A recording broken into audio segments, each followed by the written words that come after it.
Hi there, I'm Mark Anderson. I'm a mortgage banker with Paramount Bank, and although I'm based in St. Louis, Missouri, I'm licensed to lend in all 50 states. So no matter where you are, I would love to hear from you. If you're talking about a purchase mortgage, you want some information about it, give me a call. Likewise, on a refinance, rates are still very low.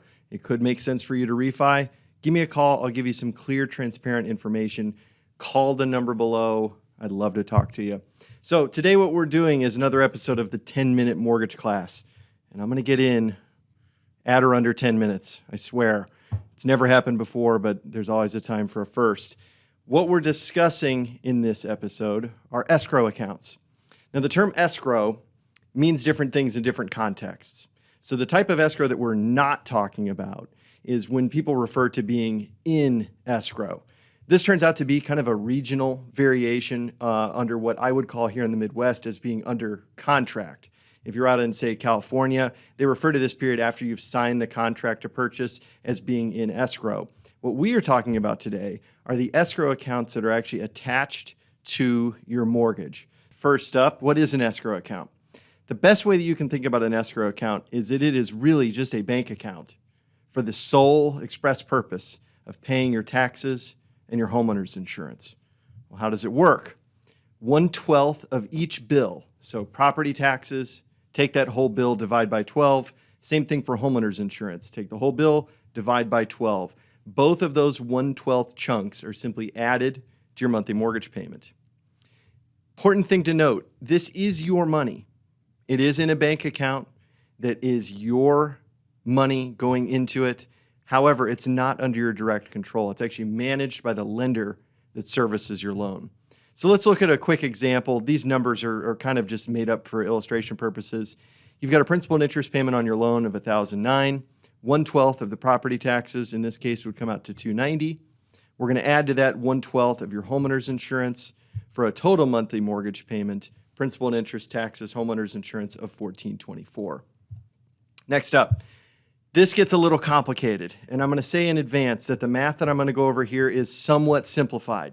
The way that these numbers are expressed on the loan estimate and then again on the closing disclosure make it a little bit more complicated than this. But the simplifications that I've put in place, I think, are going to basically get you the information you need to understand why it is that you have to deposit money into an escrow account at closing. So the first thing that we're going to do here in this example is we're going to presume that you're closing in the month of June. We're also going to presume that this is a purchase transaction.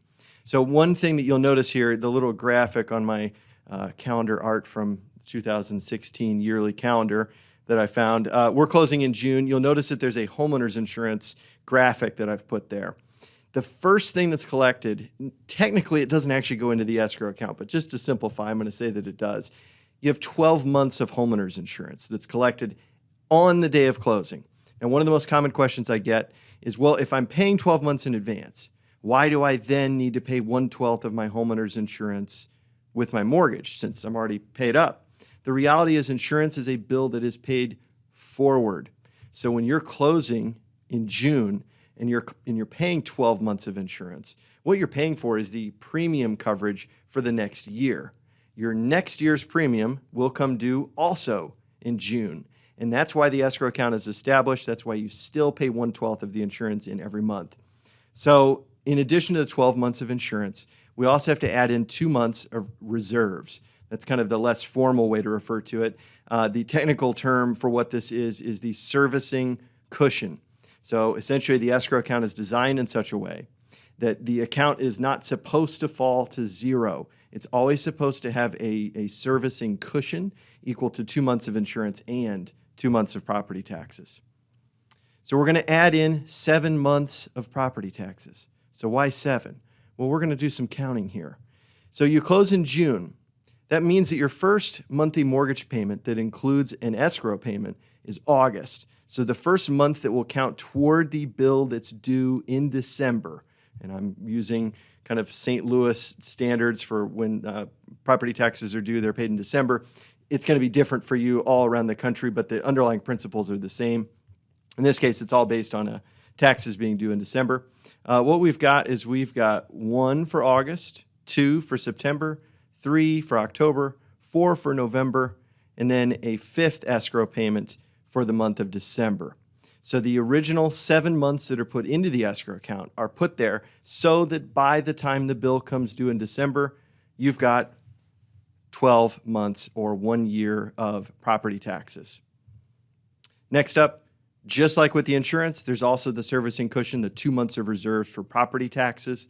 So the initial escrow deposit in this case, and I'm referring to this as a subtotal, if you add all of this up at closing, you're talking $4,360 due just for escrow items. Now, again, technically the 12 months of insurance, that's a payment that's going right to the insurance company from the title company. But just to kind of put it all together in one place, you could say that your escrow deposit's $4,360.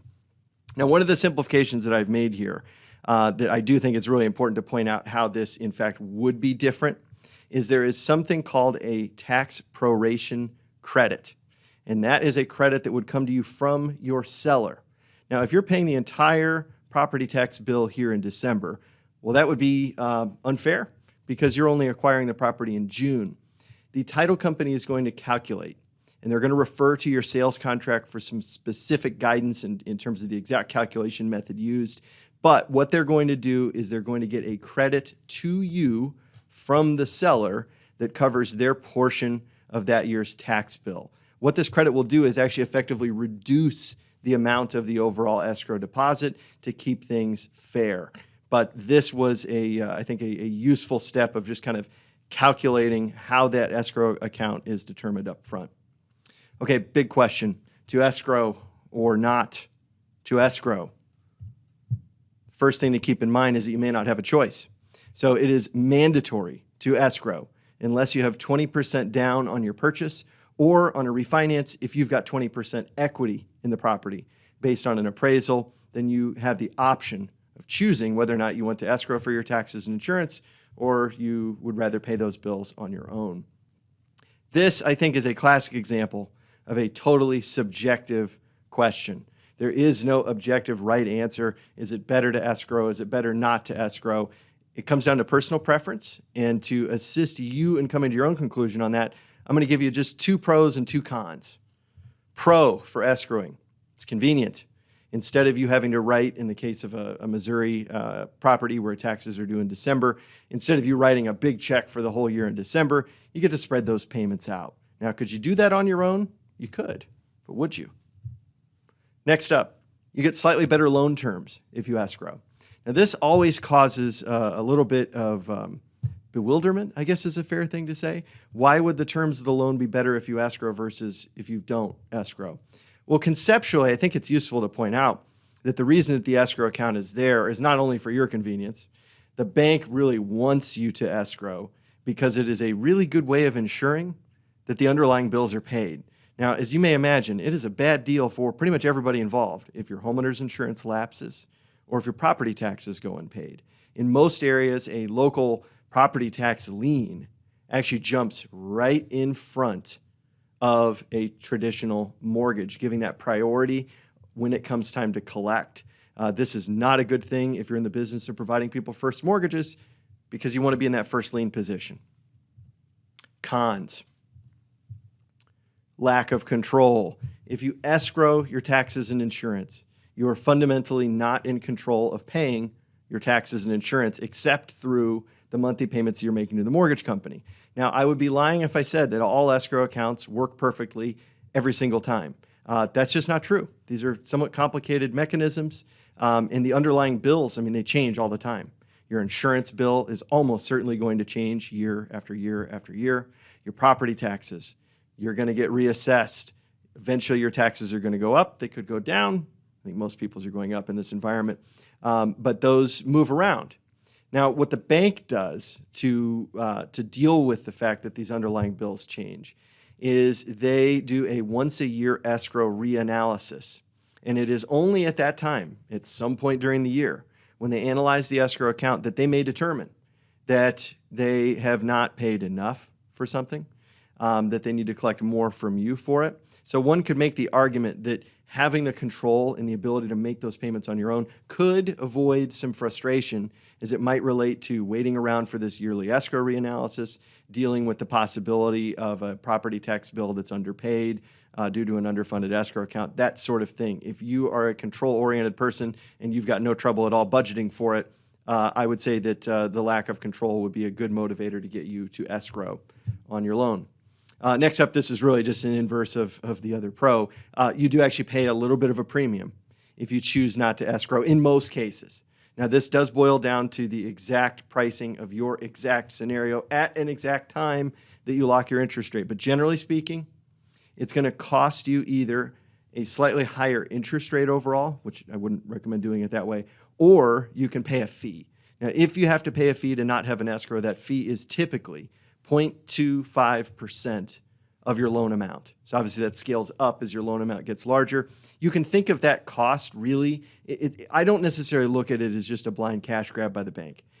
What I view it as is it is the cost of the risk that the bank is taking if they're relying on the borrower to pay the taxes and insurance on their own. That's the way that the actuaries that I'm assuming work for these mortgage agencies, that's the way that they have set up the cost to offset the risk that they're taking on to allow you to pay those bills on your own.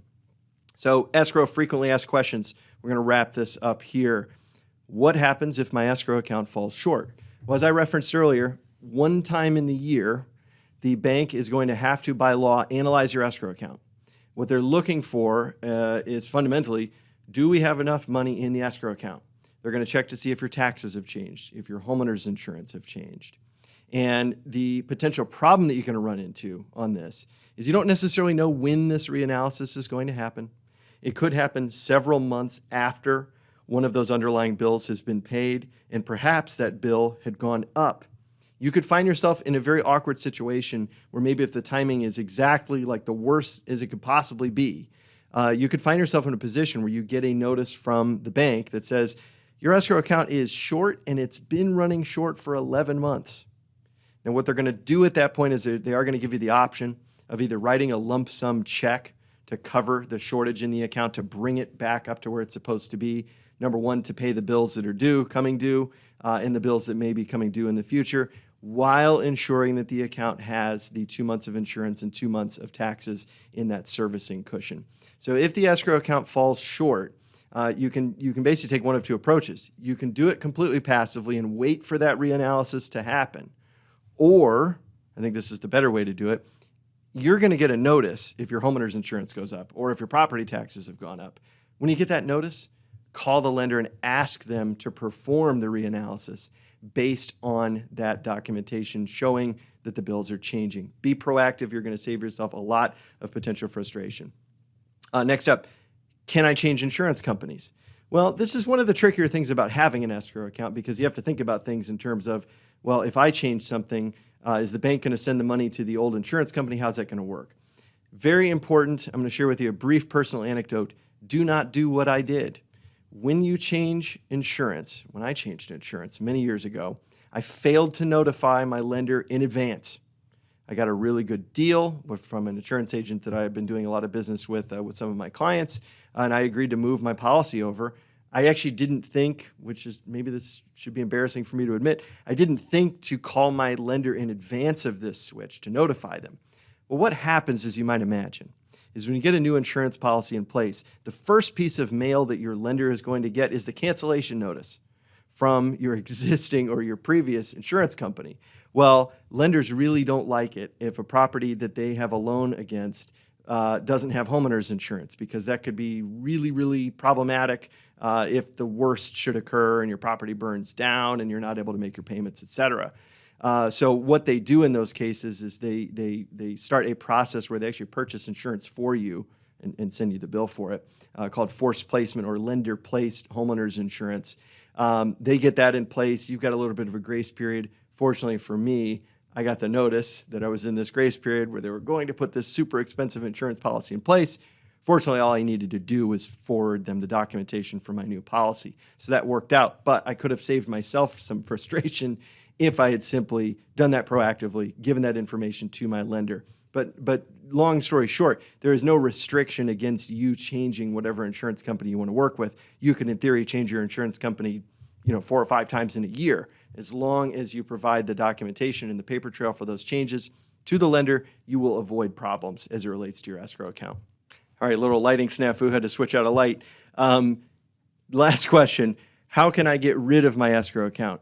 Let's say you don't want an escrow account anymore, you're comfortable paying these bills on your own and you just don't really want the hassle associated with the escrow account. The way that you get rid of an escrow account, number one, it's handled on a case-by-case basis, and you're going to have to contact the lender that services your loan to walk through their process to see how they evaluate whether they will allow you to get rid of your escrow account. In my experience, after almost 17 years of doing this, when this has come up for clients in the past, I think there's a general set of guidelines to keep in mind. The lender, before entertaining such a request, is going to want to see that you are a good payment risk, or rather that you are not a payment risk. Generally speaking, they're going to have some kind of arbitrary time limit, like they want 12 on-time payments with your payment record before they'll consider such a request. In addition, they're also going to typically require that you demonstrate that you have at least 20% equity in the property. This could end up being a little tricky if you're in a position where maybe you put less than 20% down up front and it's really not obvious that the property is appreciated. A lender may, on a case-by-case basis, I suppose, allow you to get an appraisal done to support this request. That would come at your cost, undoubtedly, but there is a mechanism in place where lenders can essentially evaluate whether or not they will allow you to get rid of your escrow account. So that's it for escrows. If you have any questions about escrows or about anything more interesting, like what home level you could be approved for, what your refinance options look like, just give me a call at the number below any old time. Please also like the video, subscribe to my channel, and share this content with anybody out there that may be kicking the tires on a mortgage scenario of their own. Thanks so much for watching. Talk to you again soon.